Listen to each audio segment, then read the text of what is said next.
नमस्कार, चौपाल चर्चा कार्यक्रम में आपका स्वागत है। मैं हूं आपके साथ सौरभ शर्मा। किसान भाइयों, चौपाल चर्चा कार्यक्रम आपका अपना कार्यक्रम है जिसमें हम गांव-गांव जाते हैं, चर्चा करते हैं सरकारी योजनाओं की, किस तरीके से हमारे किसान भाई योजनाओं का लाभ ले रहे हैं। आपको बता दें, इस वक्त हम मौजूद हैं बुंदेलखंड के उत्तर प्रदेश के गाँव पलिंदा में, जिसका ब्लॉक पड़ता है बबीना। इस गाँव की जो मुख्य फसल है वो है धान और मूंगफली। आपको बताएंगे कृषि एवं किसान कल्याण मंत्रालय की जो योजना है किस तरीके से धरातल पर काम कर रही है। आइए चलते हैं चौपाल में।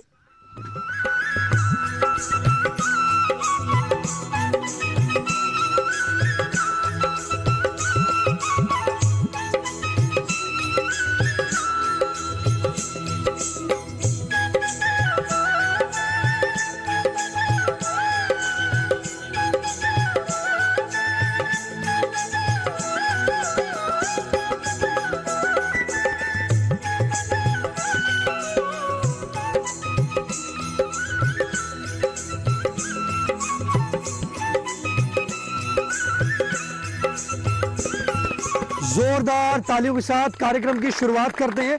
इस वक्त हम मौजूद हैं गांव पलिंदा में, जिसका ब्लॉक पड़ता है बबीना, जिला झांसी। आज हम बात करेंगे मोटे अनाज के बारे में। हमारे बीच में IGFRI के विशेषज्ञ मौजूद हैं। आइए जानते हैं मोटे अनाज के बारे में। मोटा अनाज क्या है? देखिए, मोटे अनाज का वह वर्ग है जो जिनकी साइज छोटी होती है, दाने छोटे आकार के होते हैं। और मोटे अनाज कहने का कारण इनका ये था कि इनकी पाचनशीलता थोड़ा धीरे होती है और जब एक बार आप इनको खाते हैं तो आपको काफ़ी देर तक इनको खाने के बाद भूख नहीं लगती और ये धीरे धीरे करके इनकी जो पाचनशीलता वो होती है। दूसरी बात यह है कि अब इनको मोटा अनाज ना करके हम पोषक अनाज कहें तो ज़्यादा अच्छा होगा, क्योंकि अब सरकार का जो फोकस है वो यही है कि अब इसको हम पोषक अनाज के रूप में जाना जाए। इंटरनेशनल मिलेट ईयर 2023 में क्यों मनाया जा रहा है? देखिए, इंटरनेशनल ईयर ऑफ मिलेट्स जो वर्ष 2023 को घोषित किया गया है FAO के द्वारा, विश्व खाद्य संगठन के द्वारा, वो भारत सरकार के प्रयासों से हुआ है। इसका कारण ये था कि अनाज के इन समूह का, जिनको हम अभी मोटे अनाज कहते थे अब पोषक अनाज कहते हैं, उनके बारे में लोगों को जागरूक करना, वर्तमान परिस्थितियों को देखते हुए जलवायु परिवर्तन और कम लागत की खेती, इन सभी बिंदुओं को ध्यान में रखते हुए अनाज के इन समूहों को लोगों तक पहुंचाना, लोगों के पोषक के लिहाज से इन जो अनाज के अंदर जो गुण हैं उनका लोगों को जानकारी देना, इसी सब लक्ष्य के साथ इस वर्ष 2023 को पोषक अनाज वर्ष के तौर पर मनाया जा रहा है। हमारे बीच में किसान भाई मौजूद हैं, आइए जानते हैं। जी, आप बताएं, ये बताइए कि आप मोटे अनाज की खेती कर रहे हैं? आप कर रहे हैं साहब। कौन सी फसल ले रहे हैं? मक्का है और जुड़ाई है, ये कर रहे हैं साहब। ज्वार कर रहे हैं। हाँ। लाभकारी है? हाँ, लाभकारी है कि हम अपने भैंसा खो दी तो बच्चे एक कुटी करके दे दी और कछु बेची पैसा के दे दी, तो ये करते रहते हैं। कुछ बेचते भी हैं? हाँ, कछु बेच दिए तो भाई में से इससे फायदा होता है? हाँ, फायदा होते हैं हमें साहब। देखिए, हमारे किसान भाई कह रहे हैं कि मोटे अनाज की खेती कर रहे हैं और इससे उनको लाभ की प्राप्ति हो रही है। हमारे बीच में और भी किसान भाई मौजूद हैं, आइए जानते हैं। जी, आप बताएं, आप ये बताइए मोटे अनाज में आप क्या ले रहे हैं? सर, ज्वार और वो जुड़ाई, मक्का, बस तीनों चीज़ें लगाते हैं। तो आप जो मोटे अनाज की खेती कर रहे हैं उसमें आपको लाभ मिल रहा है? हाँ, लाभ मिल रहा है ना। उसमें से कुछ अपन खाते हैं, कुछ पशुओं को खिला देते हैं। और ये बताइए कि इसमें आपकी जो खाद है वो कम लगती होगी? हाँ, खाद कम लगती है। पानी भी कम लगता है? पानी कम लगता है। तो जैसे आपका ये बुंदेलखंड क्षेत्र है, यहाँ के लिए तो आपको लगता होगा कि ये फसल लाभकारी है? हाँ, लगता तो है कि लाभकारी है, पर लेकिन मतलब थोड़ी सी करते हैं, ज़्यादा नहीं करते। अभी ज़्यादा करना चाहते हैं? हाँ, ज़्यादा करना चाहते हैं। देखिए, हमारे किसान भाई कह रहे हैं कि जैसे बुंदेलखंड क्षेत्र है, यहाँ खाद भी कम लगती है उसमें, मोटे अनाज में, और पानी भी कम लगता है। और कह रहे हैं कि अगर वो उसको ज़्यादा अगर बढ़ाना चाहते हैं, किस तरीके से मोटे अनाज की जो खेती है उसको वो बढ़ा सकते हैं। हमारे बीच विशेषज्ञ मौजूद हैं, आइए जानते हैं। बात होती है कि इनके जो अच्छे प्रजातियों के बारे में पहले किसानों ने छोड़ा क्यों था खेती, क्योंकि बहुत अच्छी प्रजातियां इसमें मौजूद नहीं थी जो ज़्यादा पैदावार नहीं देती थी। तो अब इस समय इन सभी फसलों में अच्छी प्रजातियां मौजूद हैं, उनके गुणवत्ता युक्त बीज मौजूद हैं, इनकी पूरी वैज्ञानिक पद्धति खेती करने की उपलब्ध है और ये किसानों को उपलब्ध कराई जा रही है। देखिए कितनी अच्छी जानकारी दी हमारे विशेषज्ञ ने चौपाल चर्चा कार्यक्रम में। वक्त हो चुका है एक छोटे से ब्रेक का। ब्रेक के बाद जानेंगे मोटे अनाज के फायदे।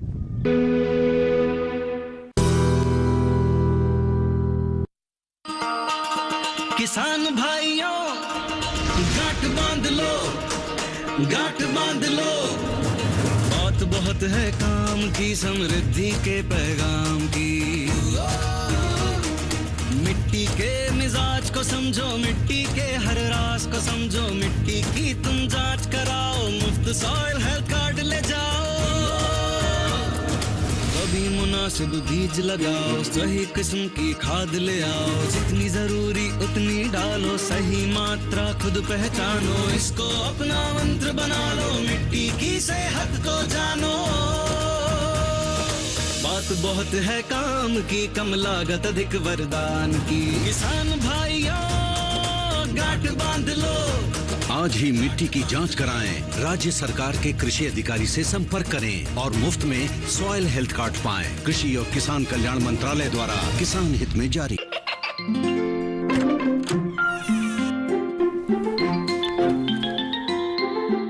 ये क्या हो रहा है? काशवी, इतने कम मार्क्स?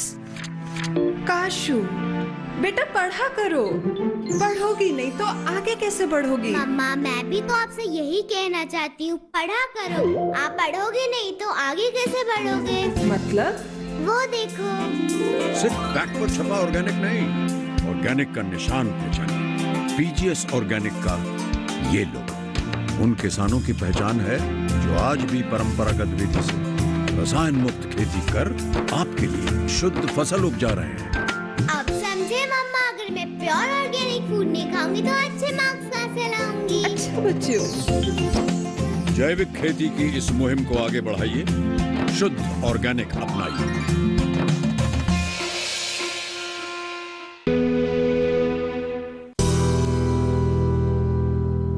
ब्रेक के बाद आपका स्वागत है कार्यक्रम चौपाल चर्चा में।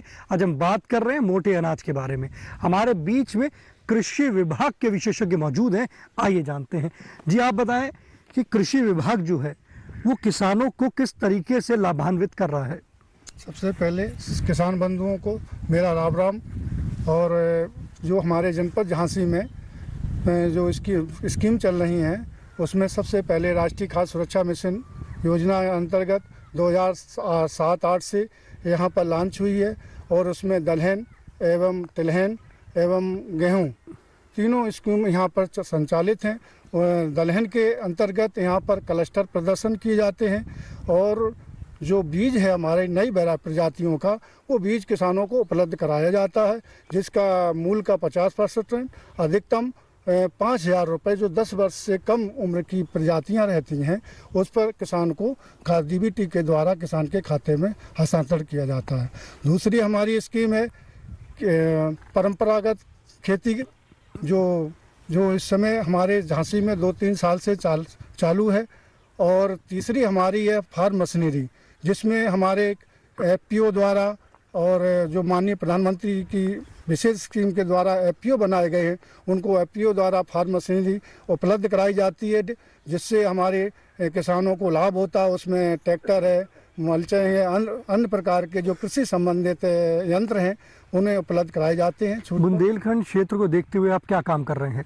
बुंदेलखंड को देखते हुए जब 2007-8 में जो स्कीम लॉन्च हुई तो उस समय किसान अपना पुराना बीज बोता था। जैसे हमारे यहाँ जो स्कीम यहाँ पर चालू हुई तो उसमें क्या है, नई प्रजाति की बीज हम खरीफ में और रबी में उपलब्ध कराते हैं और हमारे बीज गोदामों के द्वारा किसान को उपलब्ध कराया जाता है, जिससे किसान की उपज प्रतिदिन बढ़ती है, बीमारियाँ कम लगती हैं और पैदावार बढ़ती है। हमारे बीच में महिला किसान मौजूद हैं, आइए जानते हैं। जी आप बताएं, मोटे अनाज की खेती कर रहे हैं? हाँ कर रहे हैं।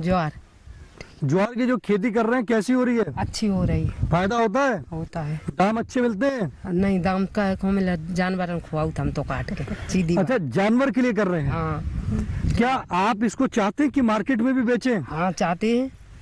देखिए हमारे महिला किसान का एक सवाल है कि वो जो ज्वार की खेती है वो चाहती हैं कि अभी तो पशुओं के लिए कर रही हैं, वो कहती है मैं मार्केट में भी इसको बेचूं, तो किस प्रकार से कर सकती हैं, आइए जानते हैं अपने विशेषज्ञ से। देखिए, इन फसलों की खेती में जो सबसे बड़ी मुख्य समस्या आती थी वो आती थी कि गुणवत्ता युक्त बीज की उपलब्धता, जिसको अब सरकार के प्रयासों से काफ़ी हद तक इस पे हम लोगों ने इसकी निजात पा लिया है। बीज अब उपलब्ध रहते हैं जिनको आप ले सकते हैं। दूसरी बात, आप बड़े स्तर पर इसका अगर खेती करते हैं तो इस समय रेडीमेड मार्केट भी इसके लिए उपलब्ध है, क्योंकि जैसे जैसे इन फसलों के बारे में, इनके पोषक तत्वों के बारे में लोगों को जानकारी हुई, काफ़ी जागरूकता आई है और बाज़ार में इसके लिए अब अच्छा बाज़ार इसके लिए उपलब्ध है। और दूसरे फसलों की तुलना में, धान गेहूं या अन्य फसलों की तुलना में देखेंगे तो अच्छा मूल्य भी बाज़ार में आपको इसका मिल जाएगा और मंडी में इसकी बिक्री भी आप कर सकते हैं, क्योंकि इसमें ज़्यादातर फसलों के लिए जो आपका मिनिमम सपोर्ट प्राइस है वो सरकार की तरफ से दिया जा रहा है। देखिए कितनी अच्छी जानकारी दी। हमारे बीच में IGFRI के विशेषज्ञ मौजूद हैं, आइए जानते हैं। अगर हमें मोटे अनाज की खेती करनी है तो किन किन बातों की हमें सावधानी देखनी पड़ेगी? सर्वप्रथम हमें अगर मोटे अनाज की खेती व्यापक रूप से करनी है, अच्छा उत्पादन लेना है, तो उच्च गुणवत्ता युक्त उन्नत किस्मों के बीज का हमें चुनाव करना होगा। और मोटे अनाज क्योंकि बहुत बारीक होते हैं तो इसलिए इनकी बुआई करते समय इनको 2 से 3 सेंटीमीटर से ज़्यादा गहरा नहीं बोना चाहिए, अदरवाइज उसमें अंकुरण की समस्या आ सकती है। और मोटे अनाज में ज़्यादा गहराई की जुताई की ज़रूरत नहीं होती है, आप 1-2 जुताई से ही काम कर सकते हैं। और सभी जो मोटे अनाज ये सूखा सहनशील है, इसलिए इसको बारिश के मौसम में कोई ज़्यादा पानी की ज़रूरत नहीं होती है। अगर लंबे समय तक आपके बारिश नहीं हो रही है तो आप इसमें 1-2 सिंचाई कर सकते हैं। इसके अतिरिक्त इनको खाद एवं उर्वरक की भी ज़्यादा ज़रूरत नहीं होती है। फिर भी किसान भाई 50 से 60 किलोग्राम नत्रजन, 30 से 40 किलोग्राम फॉस्फोरस और 30 किलोग्राम पोटास दे के अच्छी उपज प्राप्त कर सकते हैं।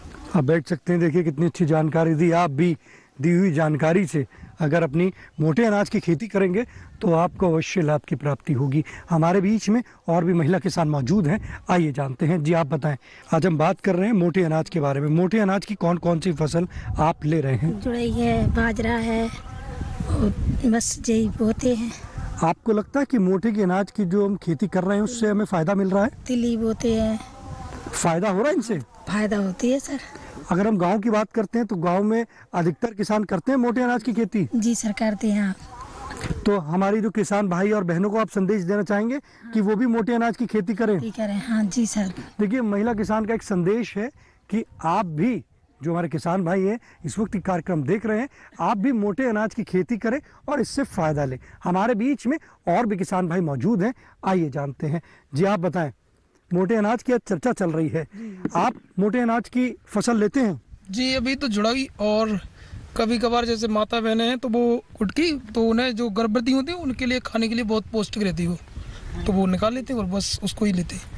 तो लगता है कि ये जो तो केवल भैंस और गाय वगैरह के लिए देते हैं, वैसे मार्केट में अभी इसको नहीं देते। आप चाहते हैं कि जैसे हमारे वैज्ञानिक बता रहे हैं इसके बारे में, तो आप आगे मोटे अनाज की और ज्यादा खेती करेंगे और उसको मार्केट में बेचेंगे? हाँ, अगर फायदा मिला इससे और मतलब कि इससे लगा कि हाँ उतना उत्पादन हो रहा है और फायदा मिलेगा तो जरूर बेचेंगे। देखिए हमारे किसान भाई कह रहे हैं कि जैसे अगर उन्हें लगेगा कि इससे फायदा हो रहा है तो उसकी उत्पादन वो अवश्य बढ़ाएंगे। हमारे बीच में और भी किसान भाई मौजूद हैं, आइए जानते हैं। जी आप बताएं, मोटे अनाज की चर्चा चल रही है, मोटे अनाज की खेती करते हैं? हाँ करते हैं। कौन सी फसल ले रहे हैं? बाजरा है और जी ये भैंसन खिलाने, गाय भैंसन खिलाने बेचती हैं बस, और तो बेचने के लिए नहीं बेचती हैं। जैसे हमारे वैज्ञानिक बता रहे हैं इसके बारे में, इसके फायदे बता रहे हैं, तो उन्होंने बताया किस तरीके से मोटे अनाज पर हमारी सरकार, मौजूदा सरकार है, वो ध्यान दे रही है कि किसानों की आय भी बढ़े और इससे लाभ हो। तो आप भी अब मोटे अनाज की खेती करेंगे? हाँ करेंगे, फायदा मिलेगा तो करेंगे। देखिए हमारे किसान भाई कह रहे हैं कि अगर फायदा मिलेगा तो अवश्य मोटे अनाज की खेती करेंगे। हमारे बीच में ग्राम प्रधान मौजूद है, आइए जानते हैं। जी आप बताएं, आप अपने गांव वालों के लिए मोटे अनाज की खेती के लिए आप क्या कर रहे हैं? हम अधिक से अधिक लोगों से कहते हैं कि आप मोटे अनाज उगाएं, उसमें जो है खाद की मात्रा कम लगती है और पानी भी उसमें कम लगता है। तो आप किसानों को जागरूक करते हैं? बिल्कुल। जैसे किसानों को अगर कभी लगे कि कोई गोष्ठी करानी है तो आप किसानों के साथ मिलके यहाँ पे गांव में गोष्ठी कराएंगे मोटे अनाज के लिए? बिल्कुल कराएंगे, हम भी करते हैं, ज्वार बाजरा बोते हैं और ज़्यादा से ज़्यादा गाय भैंसों को हरी घास के यूज करते हैं। ग्राम प्रधान जी कह रहे हैं कि ये गांव वालों को एक गोष्ठी भी करेंगे ये मोटे अनाज के लिए, और साथ ही साथ वो कह रहे हैं कि बाजार के अगर जो रेट है वो कम मिल रहे हैं, तो बाजार के रेट किस तरीके से उनको ज़्यादा प्राप्त हो सकते हैं। हमारे बीच में IGFRI के विशेषज्ञ मौजूद हैं, आइए जानते हैं। सर, अगर हमारे किसान भाई हैं, अगर उनको मोटे अनाज पे अगर बाजार के रेट ज़्यादा लेना चाहते हैं तो किस प्रकार से ले सकते हैं? सौरभ जी, जैसा कि अभी आप लोग चर्चा कर रहे थे, हमारे बुंदेलखंड के किसान लोग बाजरा और ज्वार जैसे अनाज की तो परंपरागत खेती करते आ रहे हैं। इनके अलावा अनेक पोषक अन्न हैं जो उनकी संस्थान हमारी भारतीय कृषि अनुसंधान परिषद की, वो संस्थान हमारी हैदराबाद में स्थित है, उसका नाम है IIMR। तो इस साल हमने क्या किया, इन दोनों फसलों के अलावा किसानों से आपसी चर्चा करने के बाद हमने 2 अन्य फसलों का चयन किया, रागी और समा। वो 2 फसलों के उन्नत बीज हमने किसानों को फार्मो फर्स्ट परियोजना के माध्यम से उपलब्ध कराए और बड़ा अच्छा उत्पादन मिला उनको, और किसान वो दोनों फसलों को देख के बड़े उत्साहित हुए। तो वो चूँकि इस बार हमने बड़ी सीमित मात्रा में बीज मंगाया था, तो वो उनका कहना है कि इस बार हम ये बीज हम अपने खुद के खाने के लिए रखेंगे। अच्छा, ये तो एक बात हुई, लेकिन हम चाह रहे हैं कि ये ज़्यादा उत्पादन करें, तो उसके लिए हमने एक योजना बना रखी है। जैसे ही इनका उत्पादन होगा बढ़ेगा तो हम इनको कुछ प्रोसेसिंग की सुविधा अपने परियोजना के माध्यम से देने का प्रयास करेंगे, और जो फाइनल ग्रेडेड बीज होगा, दाना होगा, उसको हम अच्छी मार्केटिंग के लिए बड़े बड़े स्टोर के माध्यम से, सुपर बाजार के माध्यम से, होटल के माध्यम से अधिक कीमत दिलाने का प्रयास करेंगे।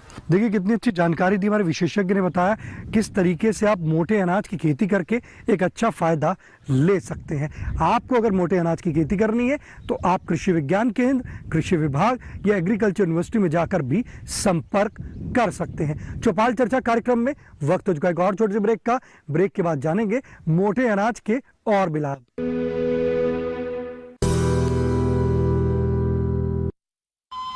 अरे सुन तो। मुझे क्या सुनाना चाहते हो? जो सुनाओ मेरी सौतन को। किसको? अरे वही तुम्हारा मोबाइल फोन जिससे सुबह शाम दिन रात चिपके रहते थे और कहते थे किसान कॉल सेंटर से बातें हो रही हैं। अच्छा, ये बात है। हाँ, क्यों? क्या हुआ? अब बात नहीं होती क्या? अब तो झट से बात हो जाती है। ऐसा क्या? हाँ, अब तो ज्यादा लाइनें और खास तकनीक के कारण खेती के माहिरों से तुरंत बात हो जाती है, और अगर कभी लाइन व्यस्त हो तो अपनी समस्या फोन पर रिकॉर्ड करा दो, वहाँ से फोन आ जाता है और समस्या की हल का मैसेज भी आ जाता है। ये देखो, आ गया। अरे वाह, इसका मतलब इंतजार की घड़ी अब खत्म। हाँ। तभी मैं सोचूं कि आजकल मुझ पर इतना प्यार क्यों आ रहा है। कृषि संबंधी समस्याओं का अपनी भाषा में तुरंत हल पाने के लिए पूरे भारत में किसी भी फोन से हेल्पलाइन नंबर पर संपर्क करें। किसानों का दोस्त किसान कॉल सेंटर।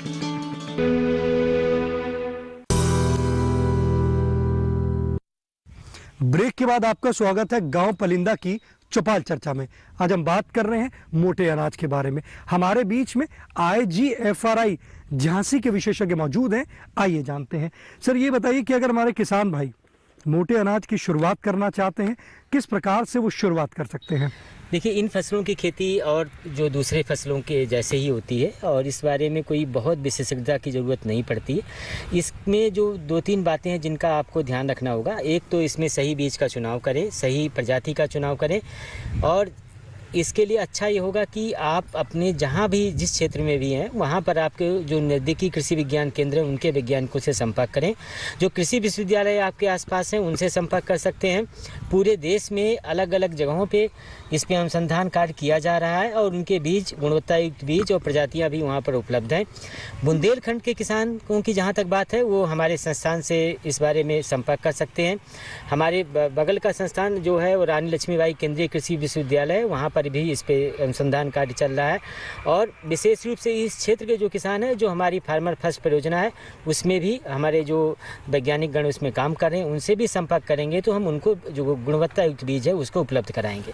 देखिए कितनी अच्छी जानकारी दी। अगर आप भी मोटे अनाज की खेती की शुरुआत करना चाहते हैं किस तरीके से कर सकते हैं। अब बात करते हैं कि खेती तो हमने कर दी, अब उसको थ्रेशिंग जो किस प्रकार से करनी है। हमारे बीच में विशेषज्ञ मौजूद हैं, आइए जानते हैं। जैसा कि अभी सभी जानते हैं कि जो परंपरागत तरीके से हार्वेस्टिंग के बाद जो थ्रेशिंग करते हैं और थ्रेशिंग के साथ साथ डीहलिंग, ये दोनों बहुत ही कठिन कार्य होता है। पूरे दिन भर में 5 से 6 घंटे में मात्र 100 kg तक आप जो मिलेट है उसकी थ्रेशिंग और डीहलिंग कर सकते हैं। लेकिन भारतीय कृषि अनुसंधान परिषद के कृषि अभियंताओं ने नई नई मशीनों का ईजाद किया है। इसमें एक विवेक थ्रेशर है जिसकी कीमत मात्र 25,000 रुपये है। इसकी सहायता से आप 1 घंटे में 50 किलो मिलेट को थ्रेशिंग और उसकी जो डीहलिंग है, पर्लिंग, वो कर सकते हैं और इसकी इफिशिएंसी 98% तक आती है। तो ये बहुत अच्छा है। इसके अलावा और भी मशीनें हैं, मल्टी मिलेट थ्रेशर है, इसको भी आप खरीद के इसकी थ्रेशिंग वगैरह कर सकते हैं। देखिए कितनी अच्छी जानकारी दी हमारे विशेषज्ञ ने बताया किस तरीके से आप थ्रेशिंग कर सकते हैं अगर आप मोटे अनाज की खेती कर रहे हैं। हमारे बीच में IGFRI के विशेषज्ञ मौजूद हैं, आइए जानते हैं, जो कृषि अर्थशास्त्री हैं। आप ये बताइए कि किसान भाइयों ने फसल अपनी बुआई भी कर ली और उसको कटाई तक का सफर आ गया, अब उसके बाद बात आती है उसके मार्केट की। अगर उसको मार्केट में कैसे लेके जाएं और उसके दाम किस प्रकार से मिलेंगे। किसान भाइयों नमस्कार। जहाँ तक बाजार का प्रश्न है तो किसान भाई अभी थोड़ी अल्प मात्रा में उगाते हैं, उत्पादन अभी कम होता है क्योंकि इस एरिया में अभी तक मिलेट उगाया नहीं जाता था। तो इनके लिए बड़ा अच्छा रास्ता है कि ये FPO के माध्यम से या नियरेस्ट शहर है जो अपना उस शहर में रेस्टोरेंट है, होटल हैं, उनमें ये अपनी अच्छी कीमत उनको मिल सकती है और काफ़ी लाभ कमा सकते हैं। वर्तमान परिस्थितियों में ऐसा है उत्पादन उतना अधिक नहीं है, पर भविष्य में उत्पादन होने की संभावना है। उसमें सरकार के माध्यम से कुछ ऐसे नियम बनाए जाएंगे जिससे कि जैसे और अनाजों में होता है उसी तरह से इसमें भी स्मॉल मिल जैसे मोटे अनाजों में भी किसानों को काफ़ी लाभ प्राप्त होगा और अन्य फसलों का स्थान ये ले लेगी और क्षेत्रफल भी यहाँ बढ़ा दिया जाएगा। देखिए हमारे कृषि अर्थशास्त्री ने बताया कि हमारे जो किसान भाई हैं उनको किसान उत्पादक संगठन या रेस्टोरेंट में जाकर भी वो अपने मोटे अनाज जो है वो बेच सकते हैं। हमारे बीच में और भी किसान भाई मौजूद हैं, आइए जानते हैं। जी आप बताएं, ये बताइए मोटे अनाज की आप खेती कर रहे हैं तो आप ये बताइए मोटे अनाज की खेती तो कर ली, उसके दाम के बारे की अगर बात करते हैं जैसे हमारे विशेषज्ञ ने बताया अपना FPO बना के उसको बेच सकते हैं, साथ ही साथ अब होटल में भी या रेस्टोरेंट में भी इसको बेच सकते हैं।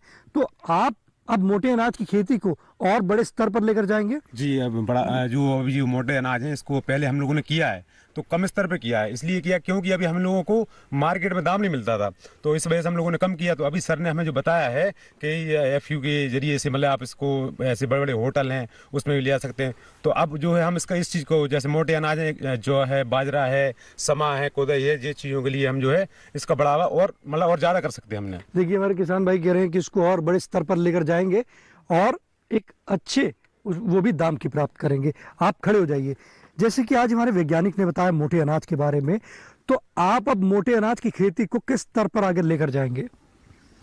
ले जाएंगे जहाँ अभी तो जानवरों के लिए ही करते हैं और वो अगर रखा लेते हैं ज़्यादा तो चिड़ियाँ चुन जाती हैं, क्योंकि थोड़े किसान लगाते हैं अभी तो अब आप इसको बड़े स्तर पे करके अच्छा दाम लेंगे। हाँ लेंगे हम। इस कार्यक्रम में दी हुई जानकारी आपको कैसी लगी। बहुत बढ़िया लगी हमें। देखिए हमारे किसान भाई कह रहे हैं जो हमारे वैज्ञानिक ने जो जानकारी दी उनको बहुत अच्छी लगी और वो अब मोटे अनाज जो कर रहे हैं उसको एक बड़े स्तर पर लेकर जाएंगे। जी आप बताएं, ये आज कार्यक्रम में जो दी गई जानकारी आपको कैसी लगी। जी सर, मैं दीनानाथ परिंदा से बोल रहा हूँ। जो मोटे अनाज के बारे में खेती जो भूल चुके थे किसान, अगर उनकी जागरूकता सरकार द्वारा गांव-गांव शहर में फैलाई जा रही है तो हमें इस फसलों से बहुत कुछ लाभ होता था। और जो फसल बदल के हम भोजन करते हैं तो इनमें कुछ और परिवर्तन है।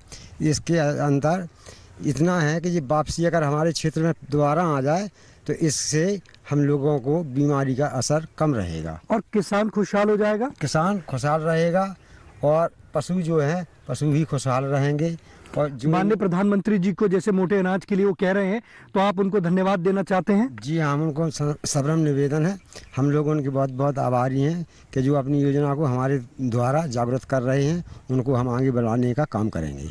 देखिए, हमारे किसान भाई कह रहे हैं कि माननीय प्रधानमंत्री जी के वो बहुत आभारी हैं। वो कह रहे हैं कि मोटे अनाज से उनके जीवन में भी खुशहाली आएगी, साथ ही साथ पशुओं में भी खुशहाली आएगी। अगर आप भी मोटे अनाज की खेती करना चाहते हैं तो आप अपने निकटम कृषि विभाग, कृषि विज्ञान केंद्र या एग्रीकल्चर यूनिवर्सिटी में जाकर भी संपर्क कर सकते हैं। आप अपने पसंदीदा कार्यक्रम चौपाल चर्चा को अब आप डीडी किसान के YouTube चैनल पर भी देख सकते हैं। टीवी पे दिए गए QR कोड को स्कैन करें। आज के गांव पालिंदा की चौपाल चर्चा से बस इतना ही। फिर होगी आपसे मुलाकात एक नए गांव, एक नए विषय के साथ। तब तक हमारी पूरी टीम को दीजिए इजाजत। आप देख कर दूरदर्शन किसान। नमस्कार।